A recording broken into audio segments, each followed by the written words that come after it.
रविदास मंदिर में कार्यक्रम का आयोजन हुआ था। कार्यक्रम में कैबिनेट मंत्री अनिल कुमार मौजूद रहे। मुख्तार की मौत को लेकर विपक्ष पर हमला किया, सामने से खबर बता रहे हैं।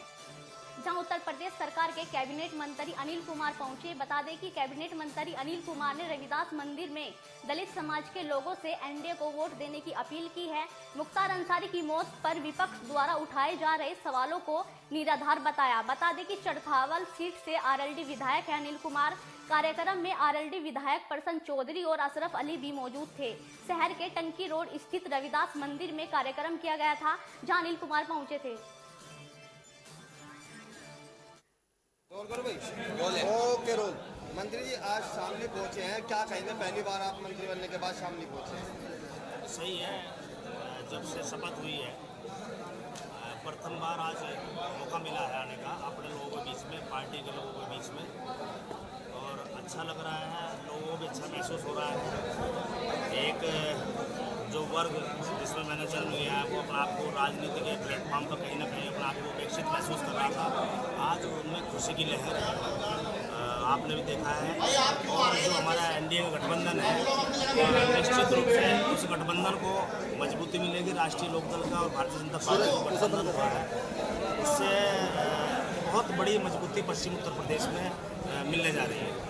अच्छा, अगर देखें जो बसपा के जो कैंडिडेट है श्रीपाल राणा, वो भी हैं, वो भी इसी समय उसके विषय में ये कहूँगा, श्रीपाल राणा जी पहले अपने समाज के वोट लेने की कोशिश करें। पहले अपने समाज के वोट लें, उसके बाद दूसरी वोट पे जाएंगे। पहले अपने समाज के वोट लें। बसपा से आपका दलित समाज का बहुत बड़ा वर्ग जुड़ा हुआ है, क्या लोकदल उसमें सेंध लगा पाएगी उस वोट में? देखो, निश्चित रूप से लोकदल को पिछली बार 2022 का चुनाव हुआ था, उसमें भी दलित समाज के लोगों ने काफ़ी वोट दिया है। प्रसन्न भाई को भी दिया है, अशरफ जी को दिया है, और मुजफ्फरनगर में जितने भी हमारे एमएलए लड़े थे तो एससी समाज ने बहुत वोट दिया। देखो, दलित समाज जो है बहुजन समाज पार्टी का जो प्लेटफॉर्म है वो कहीं ना कहीं कमज़ोर, राजनीतिक रूप से कमज़ोर साबित हो रहा है। और जो हमारे समाज के लोग हैं वो पॉलिटिकल सोच रखने वाले लोग हैं, 4-5 सत्ता में रहे हैं, वो सत्ता से बाहर रहना चाहते हैं। तो इसलिए वो जो है राष्ट्रीय लोकदल के साथ में जुड़े हैं। राष्ट्रीय लोकदल के साथ में जुड़ के जो है उन्होंने हम सब लोगों को वोट दिया, हम सब लोग एमएलए बने हैं। आज ये बड़ा सम्मान आदरणीय जयंत चौधरी ने दिया है, इसका तो कर्ज जो है हम लोग उतार भी, हमारे आने वाले पुश्ते भी नहीं उतार सकते। मुस्लिम वर्ग राष्ट्रीय लोकदल से जुड़ा हुआ है, मुस्लिम वर्ग राष्ट्रीय लोकदल से जुड़ा हुआ है। जब से गठबंधन हुआ है वो छिटकता नजर आ रहा है। नहीं, ये गलत है, ये आप गलत कह रहे हो। राष्ट्रीय लोकदल को मुस्लिम समाज का वोट भी मिलेगा, ऐसा नहीं है। जो राष्ट्रीय लोकदल के साथ में जुड़ा हुआ वोट है, पहले से जुड़ा हुआ वोट है। राष्ट्रीय लोकदल का एनडीए के साथ में गठबंधन पहले भी हुआ था। तो कुछ परिस्थितियां हैं जो गठबंधन वहाँ से टूटा है, उस पर मैं जाना नहीं चाहता। लेकिन जो गठबंधन हुआ है बहुत मजबूत गठबंधन है, सभी समाज के लोग सपोर्ट करेंगे। 36 में 36 भी आते हैं। अगर सरकार एनडीए की आती है, क्या गठबंधन बरकरार रहेगा? एनडीए की अगर सरकार बनती है तो क्या गठबंधन बरकरार रहेगा? बरकरार रहेगा। आप इस सवाल को खड़ा कर रहे हैं, पहले निश्चित रूप से बरकरार रहेगा। तो प्रधानमंत्री जी का जो टारगेट है 400 पार का, उसको साकार करने के लिए हम जी जान लगा देंगे राष्ट्रीय लोकदल के लोग और एनडीए गठबंधन लोग। निश्चित रूप से 400 पार ही होगा। सब पर भारी ये नारा मोदी जी दे रहे हैं, लेकिन 44 पार्टियों से गठबंधन कर रहे हैं। जब एक सब पे भारी है तो फिर क्या आवश्यकता? देखो एक बात, हर पार्टी में नेता होते हैं।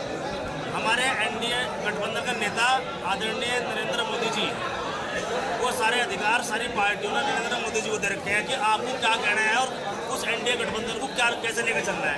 तो वो कुछ भी कहें, सब ठीक है। देखो एक बात, जब मान लो शब्द गठबंधन आ गया, भारतीय जनता पार्टी चुनाव लड़ रही, एनडीए गठबंधन चुनाव लड़ रहा, और गठबंधन शब्द जब बनता है जब 4 पार्टियाँ 10 पार्टी इकट्ठी होकर चुनाव लड़ती है, तो एनडीए गठबंधन है। पहले से एनडीए गठबंधन चला आ रहा है। देखो, हमें तो आदरणीय प्रधानमंत्री जी को इसमें उनका आभार व्यक्त करना चाहिए, जबकि उनकी भारतीय जनता पार्टी अकेली पूर्ण बहुमत में है, लेकिन उसके बाद भी उन्होंने अपने घटक दलों को सम्मान देने का काम किया और जो राष्ट्रीय लोकदल को भी एक विशेष सम्मान देने का काम किया है। कैबिनेट में एक उत्तर प्रदेश बनाने का काम किया है, एक हमें एमएलसी दी है, और आगे जब सरकार बनेगी उसमें भी सम्मान मिलेगा। अच्छा, बसपा से 10 साल लड़ने रहे हैं, ऐसे कौन से कार्य हैं जो 10 वर्षों में आप कराने नहीं पाए और अब कराएंगे? देखो, समस्या कोई भी हो, चाहे सामाजिक हो चाहे राजनीतिक हो, किसी भी हो, ये अनवरत प्रक्रिया है, चलती रहती है। एक समस्या का समाधान हो जाता है, दूसरी शुरू हो जाती है। तो जो समस्या है, जब सरकार रही बीएसपी की, बहुत सारी समस्याओं का समाधान उस समय जयंत चौधरी ने कहा है करना 400 पार। 400 पार तो होना ही है इस बार, हो ही जाएगा इस बार 400 पार। अच्छा बीजेपी और आरएलडी का आपका गठबंधन हुआ है जयंत चौधरी का, ऐसे में जो गैंगस्टर है उनकी बीजेपी सरकार में मतलब कि ऊपर जा रहे हैं, वो मुख्तार अंसारी भी कल चले गए हैं, इसके बारे में क्या कहना है आपका?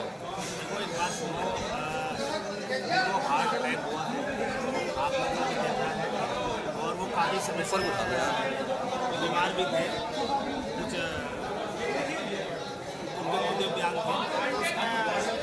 अभी ये तो कुदरती निज़ाम, इसमें हम क्या कर सकते हैं? अच्छा, मुख्तार अंसारी ने एक चिट्ठी भी लिखी थी कि मुझे पॉइजन दिया जा रहा है, इसके बारे में क्या कहेंगे? अब इसकी कोई जांच पड़ताल होने के बाद में कोई ऐसी कोई टिकट नहीं कि बाद में इसमें इस बात में सच्चाई पाई गई नहीं पाई। मायावती जी के द्वारा भी सवाल खड़े गए हैं मुख्तार अंसारी की मौत पर। अब ये तो विपक्षी पार्टियां भाई कुछ ना कुछ तो सवाल खड़े करेंगे, नहीं वोट चाह रही है, और वोट इनको मिलने वाला ही नहीं है। ये सिर्फ अपने अस्तित्व की लड़ाई लड़ रही है, चाहे समाजवादी हो चाहे बसपा हो या अन्य कोई दल हो, ये सिर्फ अपने जमानत बचाने की लड़ाई लड़ रही है कि इनकी जमानत की धनराशि वो वापस मिल जाए। अच्छा, बीजेपी सरकार में जो गैंगस्टर ऊपर जा रहे हैं, सब फायदा होगा या नुकसान होगा? इससे गैंगस्टर जो ऊपर जा रहे हैं, नहीं, इसका राजनीति क्या मतलब है? इसका राजनीति का मतलब नहीं है। इसका राजनीति से मतलब क्या है? इसका फायदा नुकसान का मतलब देखो, एक बात सुनो, मैं